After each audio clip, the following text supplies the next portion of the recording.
Thank you so much. By the way, great talk right before this. MailMunch is also a Lahore-based company. It's a SaaS company. And fantastic talk, by the way.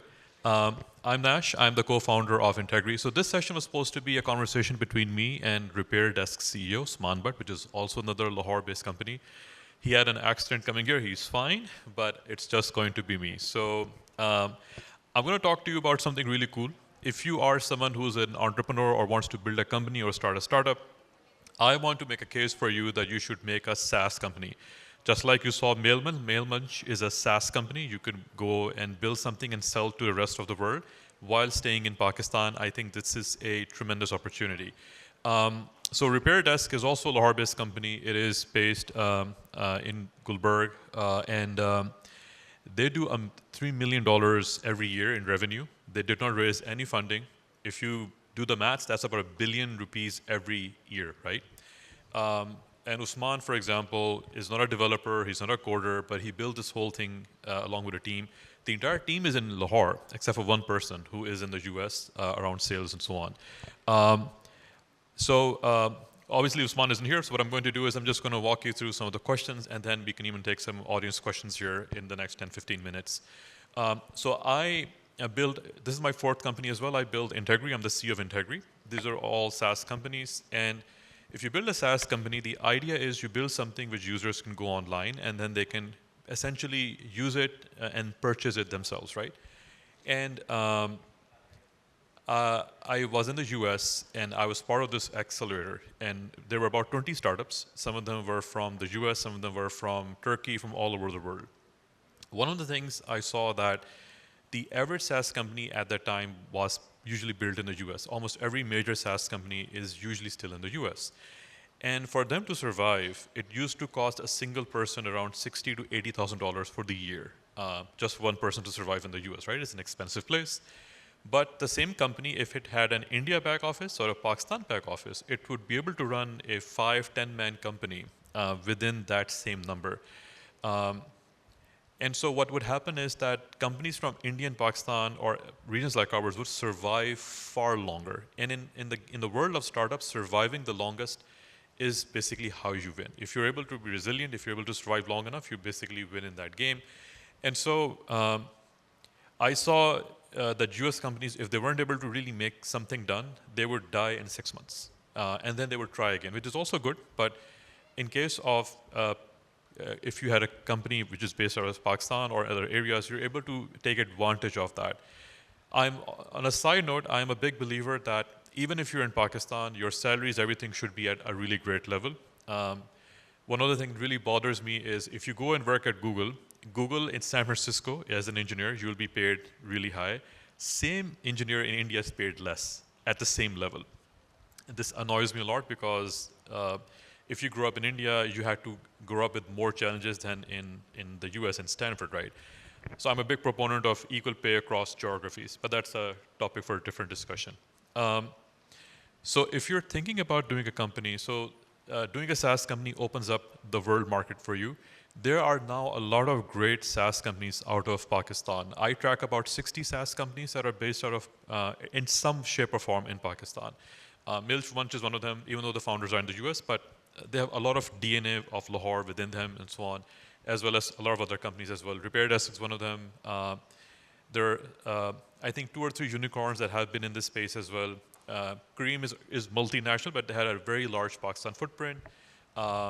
Affinity is also an AI-based company. Ziad Chishti, formerly CEO of the company, also from Pakistan as well. And so there have been around 2 or 3 of these unicorns who are technically started off in Pakistan. Another one is Motive that you guys know, Keep Trucking, also had a large presence within the region as well. And so there are success stories that you can just copy and sort of go down that path over there. There are many things to consider when thinking about a SaaS company. Most people when I talk to, they say, hey, I want to start a company. I'm like, great, what do you want to do? And they tell me an idea. And I typically think that's the bad approach. Whenever you want to start a company, you want to start with the problem, right? So if you start with an idea, you build something, then you have to look for people who are going to buy your product, right? But if you start from a problem, If you solve the problem, the people who are being affected by that problem are already your customers, right? And so you can talk to them and you can build the company around that. So that's the first thing that I'd recommend, that you start with something that you feel passionate about. If you look at Hollywood, scripts are a big deal. So the way a movie gets funded is you need to have a really great script. But in startup world, we say that ideas don't matter, which is a little crazy, but it's true because idea is only the starting point. Take the example of Slack. I'm sure you've all heard of Slack. You all use Slack. Slack started off as a gaming company for photo sharing. Nobody liked it. It sucked. But they had an internal app which was used for messaging. They used a modified IRC. And that became their big thing over there. So a really great tool, after you have found a problem, a really great tool is to talk to people and keep on getting feedback and iterating over that. Many of us think that we are who we are in life, which is not really true. You can keep on changing who you are. You can keep on changing what you know. You can keep on changing what you do. And a lot of ways, I think that progress is happiness. So as you grow as a person, you can also do the same thing with your company.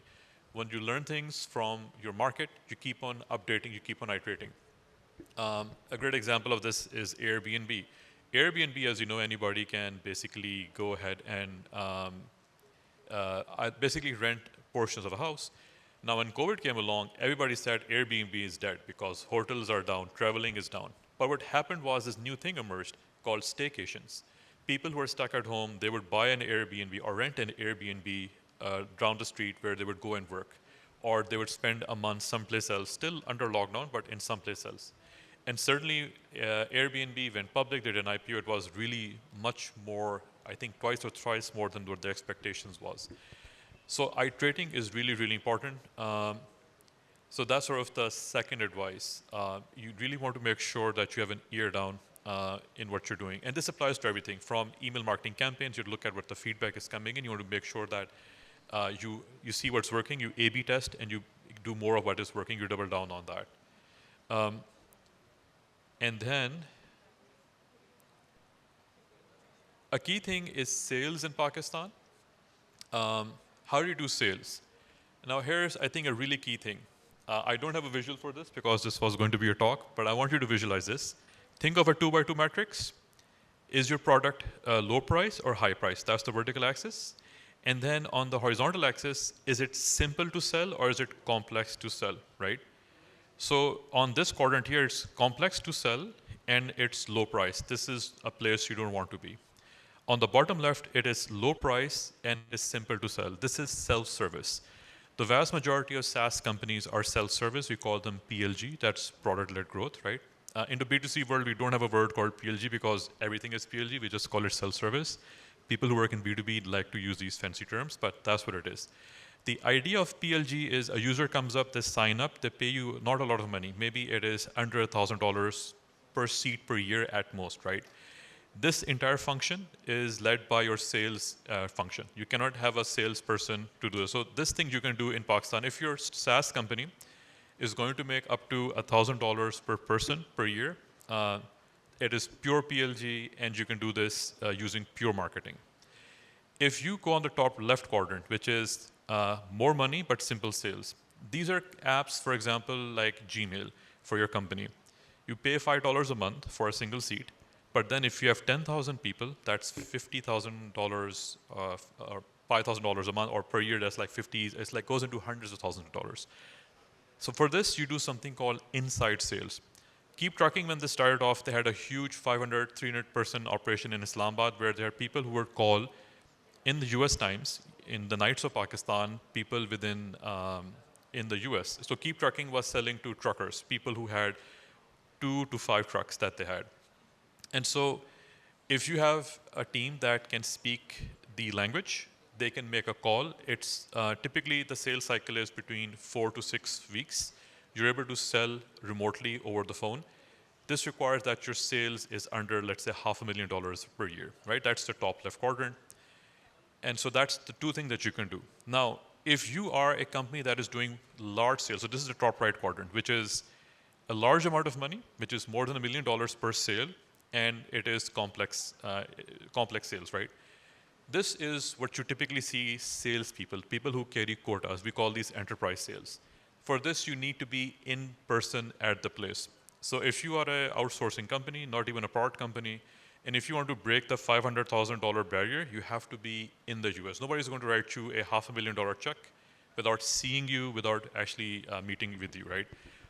So as you start off, as you become a mature company, you will end up in all three quadrants as a SaaS company. But to start off with, you can build your company up to Series B, like up to $10 million easy within the first two quadrants. So to recap, you can start off with a self-service product, but this requires really fantastic product management, product marketing, PLG, which is really hard to do. Not a lot of companies in Pakistan have been able to do this correctly. And then you have inside sales, and then eventually move to enterprise sales. You can come at this any angle, but this is the typical SaaS model. There are pure enterprise SaaS companies as well.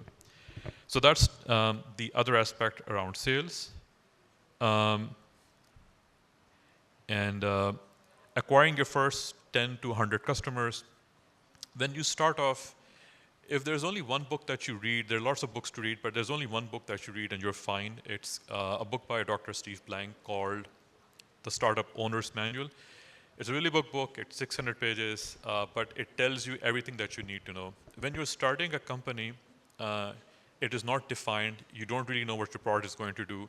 You cannot do traditional sales, you cannot do traditional marketing. So the initial process of this stage is called customer development. And the idea is that you go and you talk to people and you don't sell your product, you confirm the problem and then you sell the solution. A lot of the people who go into building companies are engineers, and I'm an engineer by training, and all of us do the same mistake. We like to first program and code the whole thing, and then we go and talk to customers, which is a really bad idea, right? You want to do it the other way around.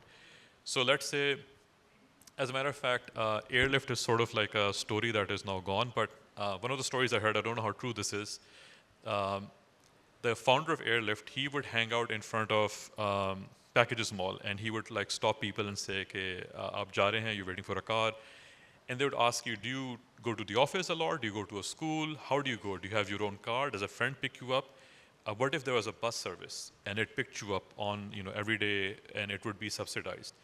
And so you ask these questions, and now there are only two ways to verify. When a nice guy stops you and asks you, "Kya aap meri ye service lenge?" You're going to be nice. You're going to say, "Of course, मैं लूँगा आपकी service," right?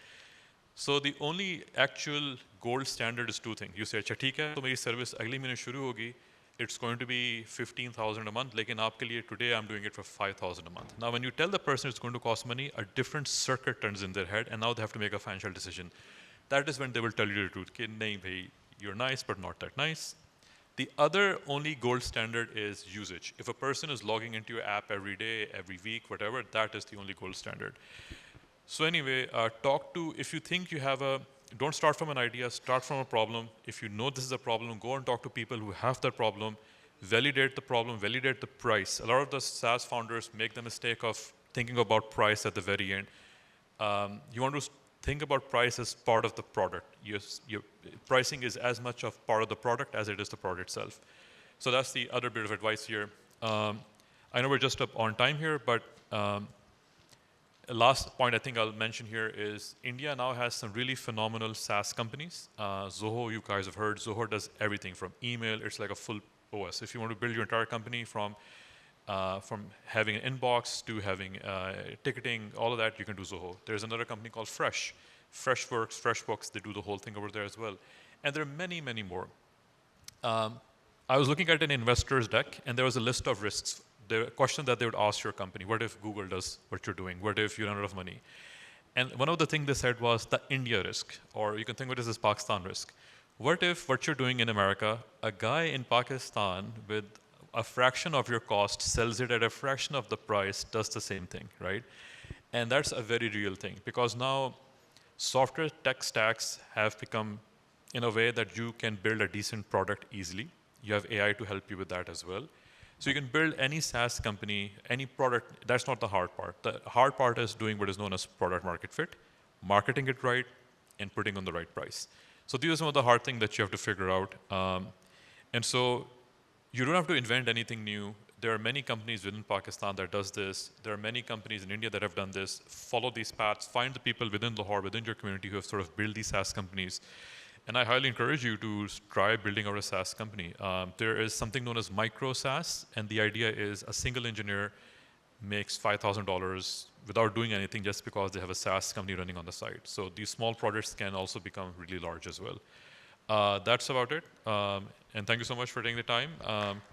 I'm sorry for Usman not being here, but I hope this was useful. Thank you so much.